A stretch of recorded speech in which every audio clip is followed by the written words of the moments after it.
Assalamu alaikum, people. Assalamu alaikum, man. This is the one and only Musa Azakar, man. Brang and Flame, man. I got a living legend with me right now. We always talk basketball every day at work.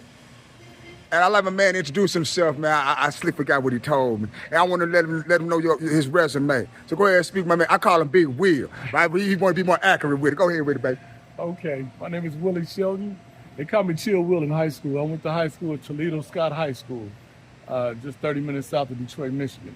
And played on some teams. And played on some teams. With anybody, any icons in the teams you played with? Any Sure. this out right now? Well, they were out. Okay. My sophomore year, I played with a guy that was All-American, Jimmy Smith, who went on to play at Wisconsin. Mike Roberts, who went on to Kent State, who is now actually a referee for major college Division I basketball. He's on TV today as we speak. Okay. And several others. But then my senior year, we went back to state in 84. Also in 82, we went to state. But in 84, Melvin Newbern, who went on to play at Minnesota and played on several NBA teams.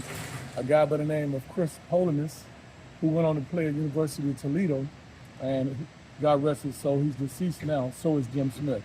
Oh, But man. those are a couple of the guys that stood out in major D1 basketball that I played with in high school. Oh, man. I love the game so much. I never did play basketball. My love was football. Okay. But, as my favorite team was the Knicks. Yes, sir. Yes, sir. So I used to incorporate Charles Oakley game, which was the hustle.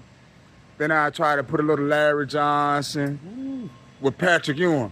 But I had to learn how to handle the ball. My first time playing, my homeboy was tearing me up. He like, slow down. This ain't football, this is finesse. So, what position did you play while you was in High school? yeah, high school? I played point and some two in high school. Now, could you tell me the difference in today's one and how the one is now compared to when you ran the one? More like setting up. Well, in my day, the point guard position, it went on to change for me in college because I was a combination guard in college. But in Okay. high school, I was played as a pure point guard because my two guard was a very offensive-minded guard. Okay. And we didn't need two offensive-minded guards on the court at the same time. Somebody needed to be the floor general to set up the offense as well as the defense and transition offense and defense. So I was that floor general and scored when I needed to, but I also had that swing man, as I spoke of Melvin Newbern earlier, who was an awesome scorer. And you spoke of Charles Oakley earlier. Had a guy on my team named Anthony Yancey, who was also Charles Oakley-ish. Really? Short for the position, but was a junkyard dog. Could shoot the 15-footer, high percentage around the goal. Rebound very well, very great defensive player, stayed in the trenches with me. I had some other guys, Gary Carter, Tracy Halliburton, had all kind of post guys in high school that filled that role. That's why we stayed in the state every year. We had legendary coach Ben Williams out of Toledo Scott, Ohio. Okay. Now, when you ran the one, did you have more satisfaction running the one or the two, basically? Which one did you like better, personally? I like both. I like to mix it up, but they compared my game to Kyrie Irving, not being arrogant about it, but guys that I played high school and college ball with now tell me today that they saw me do the things that Kyrie does today in junior high school. Do y'all hear who I'm talking to, y'all? Do y'all see the gems I get? Them names? Go research them names. This is accurate. Now, this is what was told to me. I was compared to Kyrie by my peers, basketball peers, back in Ohio, especially where I grew up at a legendary park called Smith Park. And there was another one, City Park. So we had a lot of legends come out of there. Dennis Hobson that went to Ohio State and played with the Bulls. Todd Mitchell played at Purdue. Sean Reed went on to play down at Furman University. Played against some awesome ball players in Ohio, man. I wouldn't trade it for nothing in the world. Now, would you recommend a man coming out of high school, even though he has the talents to make it to the pros, would you recommend him go to get a little college experience before going to the pros, or you just talent to take him? And I understand the money and the NIL thing now. What type of advice would you give someone with some talent they possibly could go pro? What advice would you give him?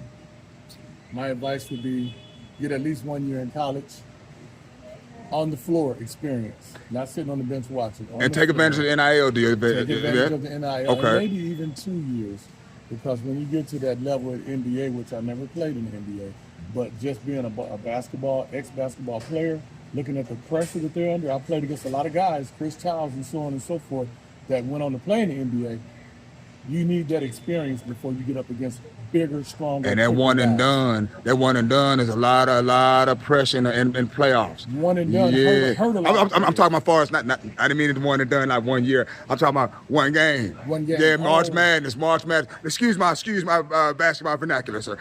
But that March Madness, that's pressure. You got one game. You could be the top man. Exactly. Somebody could be a little bit more hungry than you. Exactly. I relate that to AAA basketball in Ohio, going to the state. We went to semi-state my sophomore and junior year, and we had to go through the regionals at Kent State University. The pressure was very similar. Playoff basketball, postseason basketball. If you don't have that under your belt going into the pros, you can't possibly be ready for that level.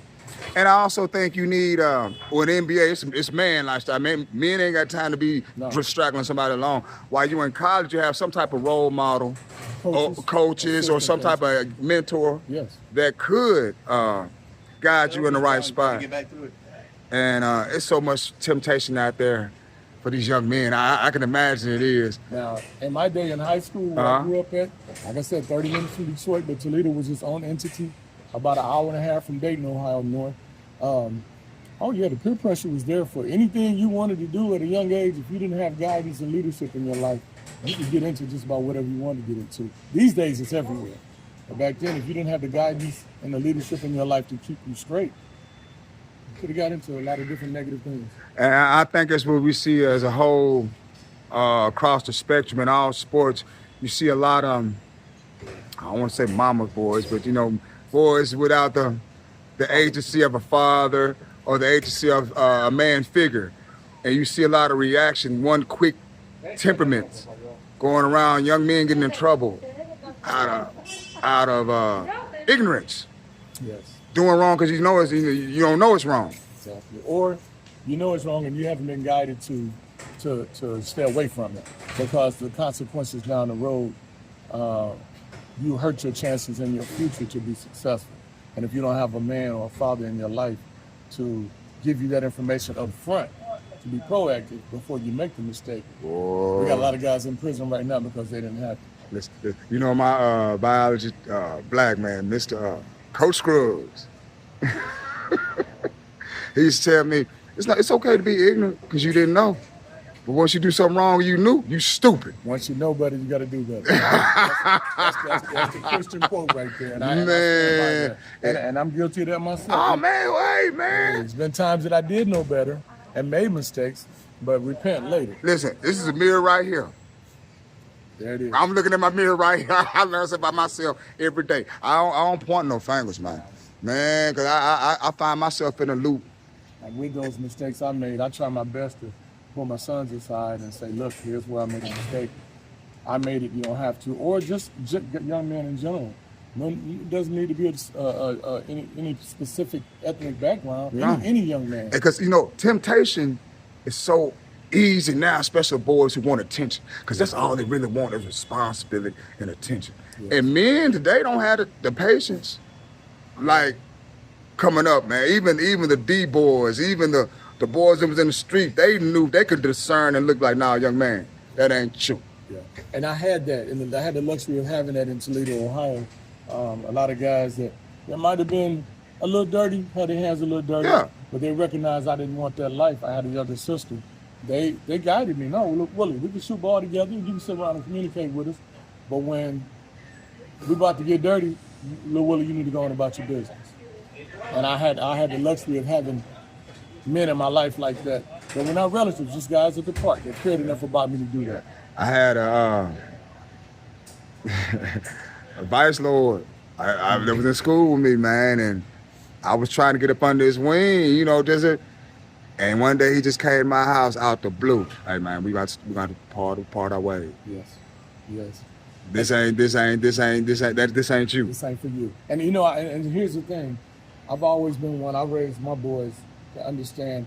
I talk to them about everything. I let them know the dirt that was out there before they got to junior and middle school. Mm-hmm.